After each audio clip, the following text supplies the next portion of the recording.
You think we're your servants? That's what my daughter screamed from the hallway, loud enough to wake the neighbors, if not the dead.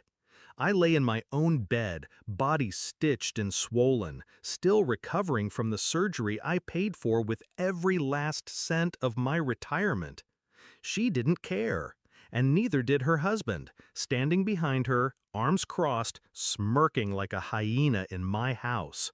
That's when I said it, calm, final. You have 72 hours to leave this house. It wasn't always like this. I raised Melissa alone after her mother died, worked double shifts, sold the car, skipped meals just so she could eat, learn, grow. I gave her everything. Not for praise, just for the quiet hope that one day, when I couldn't stand on my own, she'd be there, steady, loving, loyal. I was wrong. When she met Jason, she was 27, fresh out of grad school, hopeful. He was slick, charming in a rehearsed kind of way. Always talked too much, laughed too loud, made eye contact just a second too long. I saw the red flags. But Melissa said he made her feel safe, so I kept my mouth shut. I walked her down the aisle, paid for the wedding, gave them the upstairs of my house rent-free so they could save for a home. Foolish. The decline was slow, a shifted tone here, a missed dinner there.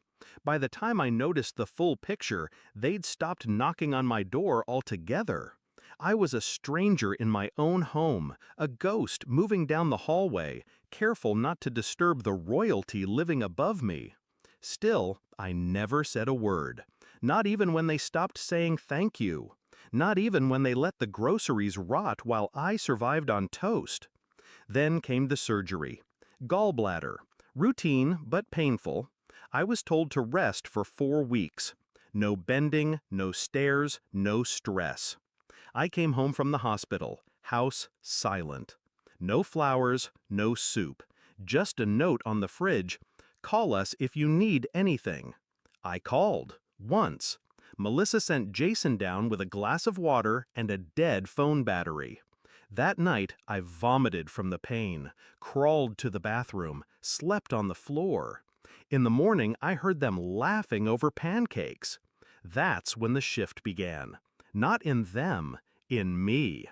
I started documenting, not out of malice, out of necessity. Dates, times, photos, screen grabs of ignored messages, audio from nights they hosted loud parties upstairs while I lay sleepless, clenching my stitches. And I made one very important call, to the lawyer who handled the deed. Because the house, the one they were kind enough to live in, it was mine, fully paid, fully in my name. And Melissa's name was never added. Day 10 post-surgery, I asked her, calmly, if she could help with dishes. She rolled her eyes. Jason barked a laugh. Then came the line. The knife. We're not your servants. Like I hadn't served her every day of her life. She stood over me like a stranger. I didn't raise that woman. I raised someone else. Someone who must have died a long time ago. So I sat up, slow, with fire in my ribs, and said the only words I needed to say. You have 72 hours to leave this house.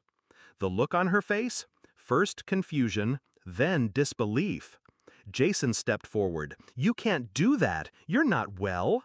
I smiled. I'm well enough to evict 2 freeloaders.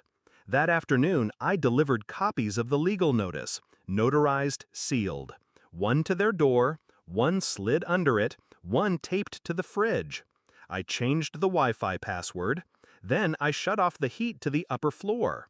Then I called the bank and froze the joint emergency fund, the one I had contributed 90% to.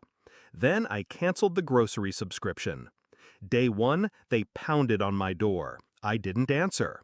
Day 2, they begged, pleaded, said I was acting out. I recorded every word.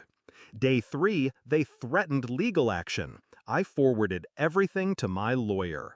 On the final morning, they stood at the front door, bags packed, eyes hollow. Jason tried one last time. This is cruel. I looked at him, really looked, and I said, cruel is ignoring the man who raised her, bleeding in bed while you make waffles upstairs. Cruel is forgetting who gave you shelter when the world offered you none. He didn't respond. Melissa did. Tears, but not from remorse, from entitlement, like the queen banished from her throne. They left without a hug, without a backward glance. But that's not what broke me. What broke me? I didn't feel broken. I felt light. 2 months later, I turned Melissa's old room into a reading library. Got a cat. Started cooking again. Real food. My stitches healed. So did I. You don't always get justice in this life. But sometimes, if you hold your ground, if you stay quiet long enough to let the fools expose themselves, you get something better. Clarity. Let them think I was weak.